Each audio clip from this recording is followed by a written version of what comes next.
The Warriors will be looking to bounce back after a shattering loss last week as they host the Broncos at home for another sellout on Saturday afternoon for round 17. I'm Renee Gartner. I'm joined by Josh Mansour unpacking this clash. And Josh, the Warriors will be without Shaun Johnson, and Achilles injury sidelining him for at least a month on this one.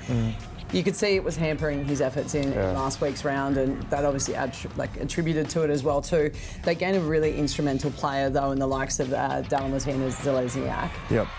I feel with the Warriors as well, I feel that was so disappointing last week. There's no hiding the fact. I think with Shaun Johnson, I'm very concerned with him as well. I feel like this injury as well could be career defining. Like it could really set him out. And I feel with I'm just so frustrated when I speak about the Warriors, because I feel like last year they didn't really face too much adversity. They had a lot of hype around them.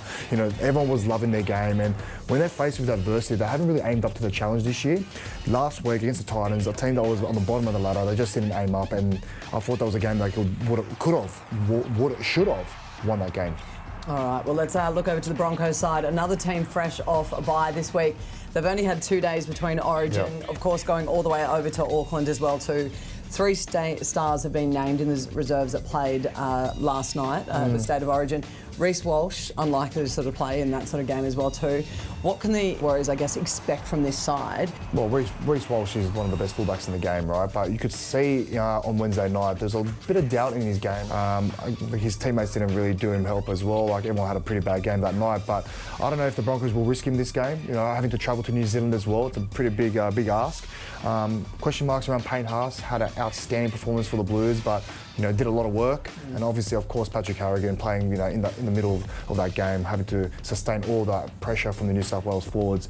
Yeah, I can't see the Broncos really bringing those players into the fold. I feel like it's probably like for the longevity throughout the season, I feel like you need to rest those guys. Okay, so what are you expecting from the Broncos outfit minus those men? I really like them this week. Again, I feel like they still got a lot of talent across the board there, and I feel like the Warriors, they're just unfortunately they haven't recovered from that disappointing loss against the Titans last week. All right, so yes, staying with Broncos? Stay with the Broncos. All right, thank you very much, Josh. Remember, this game is completely sold out in Auckland, so if you would like to watch this game, you can check it out on Foxtel, Sky New Zealand or Kayo. Kick-off is at 3 p.m.